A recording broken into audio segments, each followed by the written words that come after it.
Good morning, students. Once again, welcome back to the lecture of ETI. It's our last lecture of ETI, in which we are going to see the second point from the from the application hacking, that is web application. Then, which one is the first point? That is messaging system is the first point, and web applications is the second one point. Now, what is web applications? Web applications like email are common hacker targets because they are everywhere and often open for anyone to poke around in. Basic websites used for marketing, contact information, document downloads, and so on. All are the common target for hackers, especially the script kiddie types to deface. Okay. However, for criminal hackers, websites that store valuable information like credit card and social security numbers are especially attractive. Why are web applications so vulnerable? This is one of the important question. What's the question? Why web applications are so vulnerable? The general consent is they are vulnerable because of poor software development and testing practices. Okay, sound familiar? It should, because this is same problem that affects operating system and practically all computer systems. This is the side effect of relying that is depending on software compilers to perform error checking, lack of user demand for higher quality software, and emphasizing time to market instead of security and stability.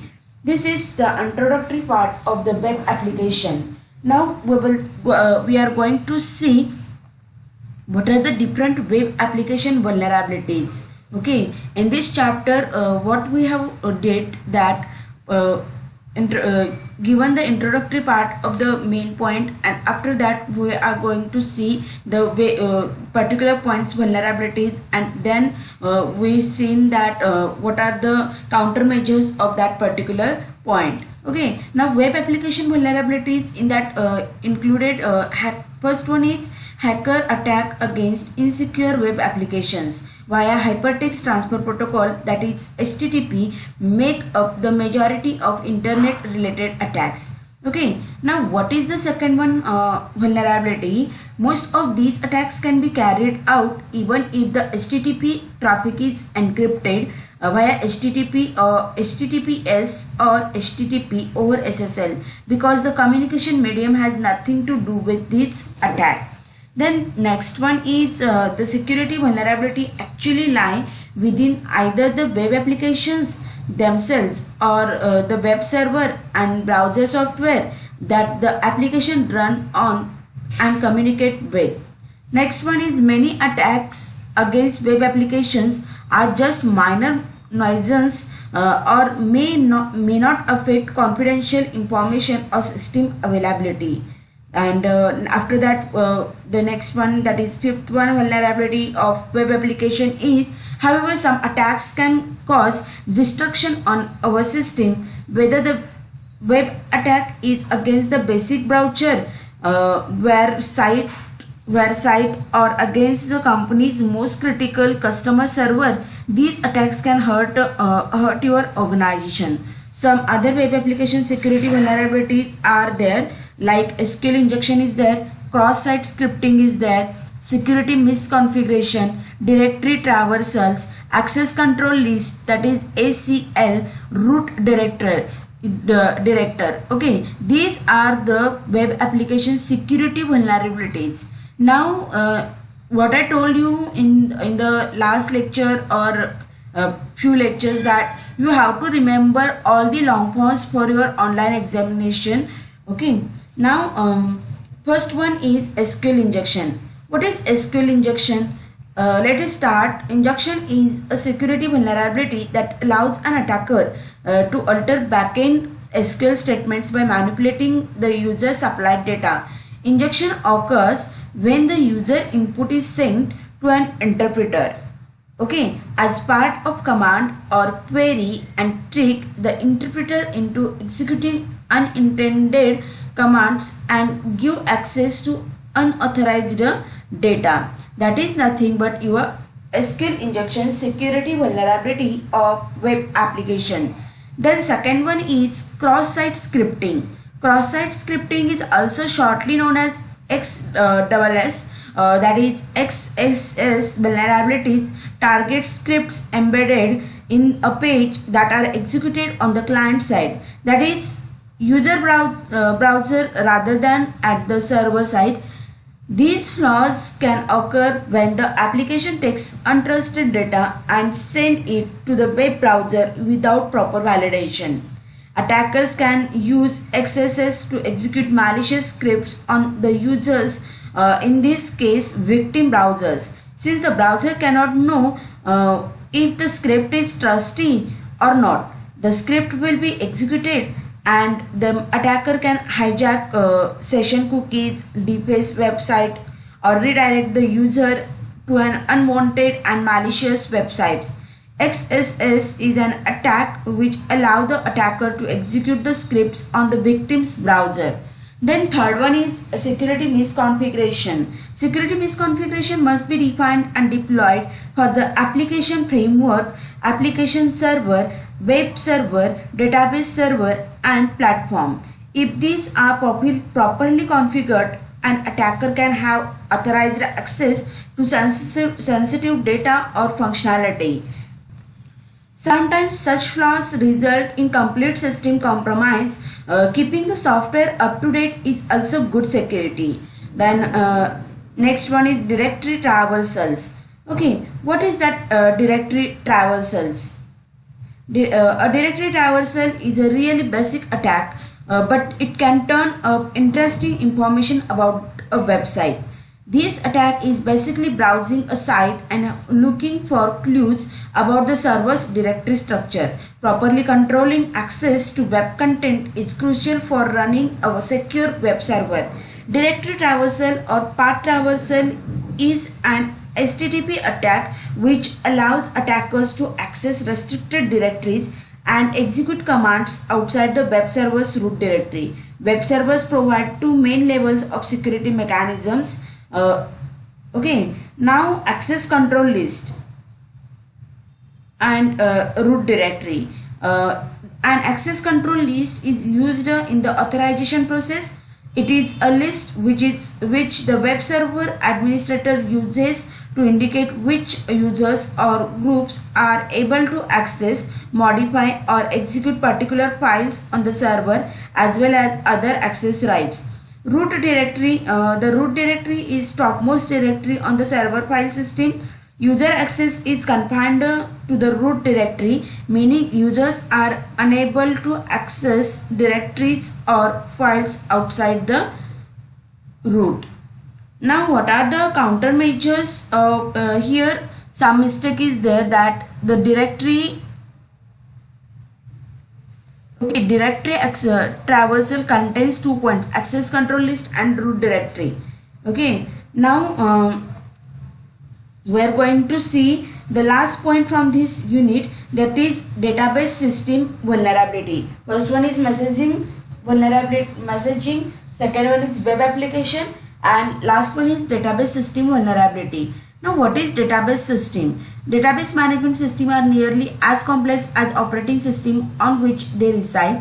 As a security professional, there is a need to assess the manage any potential security problems. Okay, there are different vulnerabilities in database management system, like loose access permission, excessive retention of sensitive data, aggregation of personally identified information. These three vulnerabilities are observed in the database system. Now, what is that first one? Loose access permissions.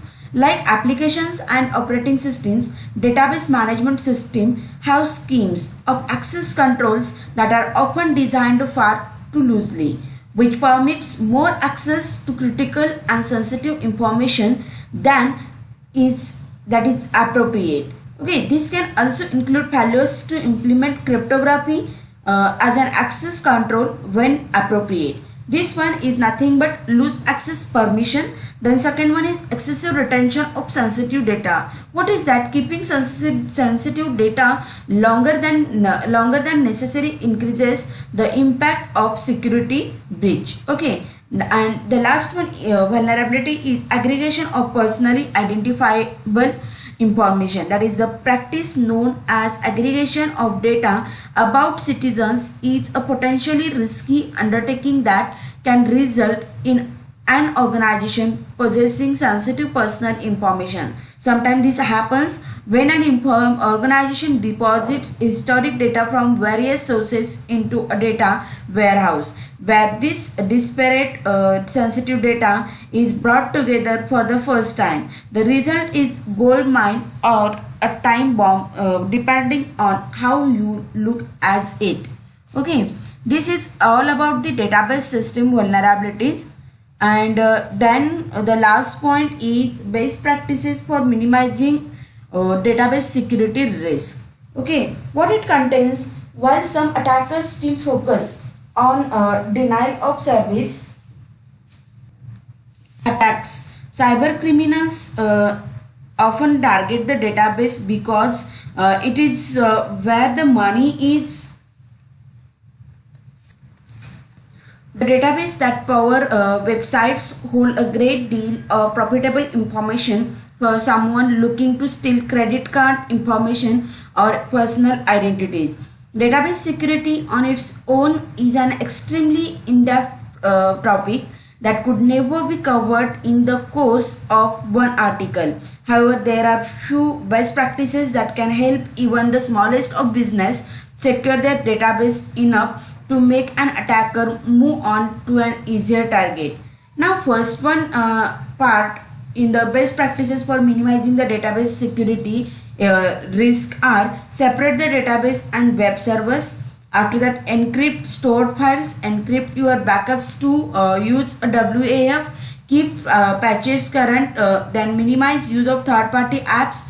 Then don't use a shared server, and the last one is enable security control. Now, what is the first point? Separate the database and web servers, which includes keep the database server separate from the web server. When installing most web software, the database is created for you to make things easy. This database is created on the same server where the application itself being installed, the web server.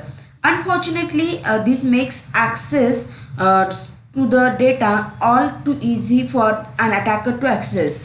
If they are able to crack the administrator account for the web server, the data is readily available to them. Instead, a database should reside on a separate database server located behind a firewall, not in a DMZ, that is a demilitarized zone with the web server. While this makes for a more complicated setup, the security benefits are well worth the effort.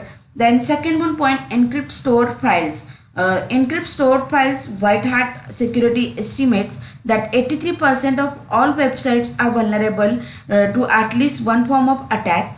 The stored files of the web application often contain information about the databases the software needs to connect to. This information is stored in plain text, like many default installations do provide the keys an attacker needs to access sensitive data.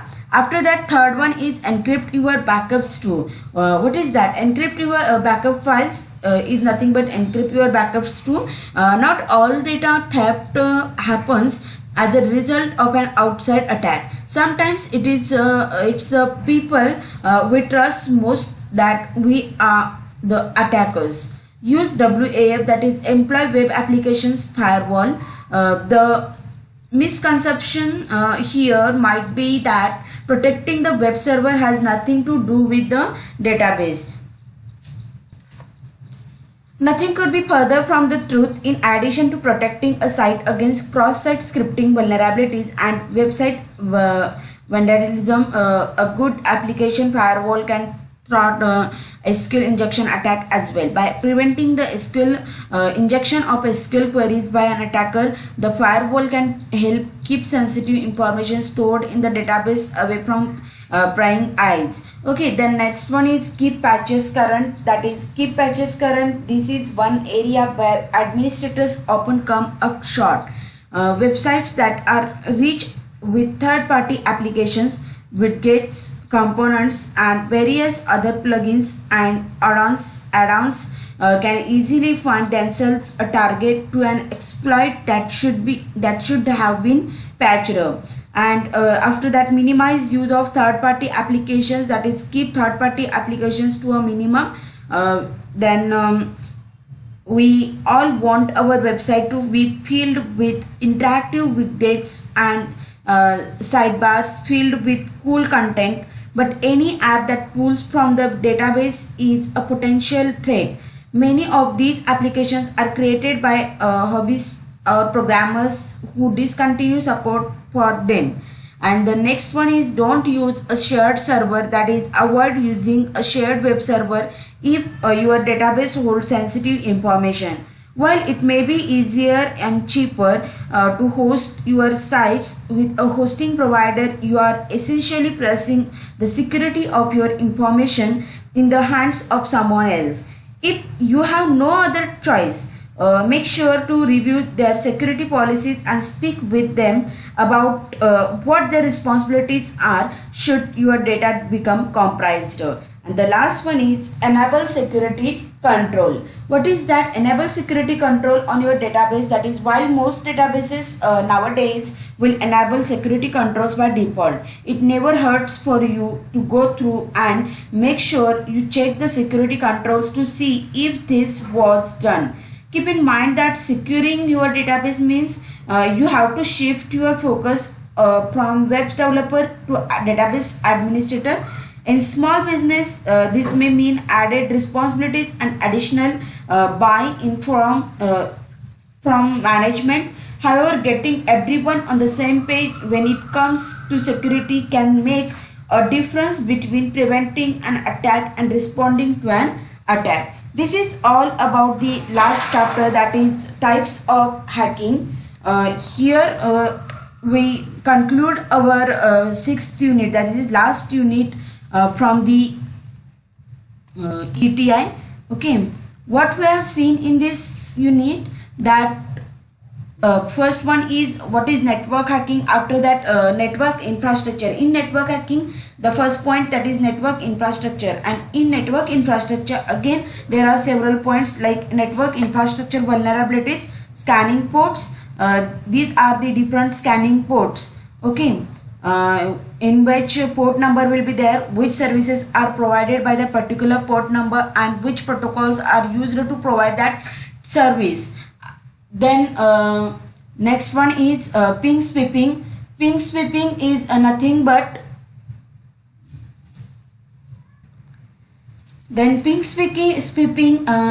it is nothing but it is regarded by certain systems experts to be different from port scanning.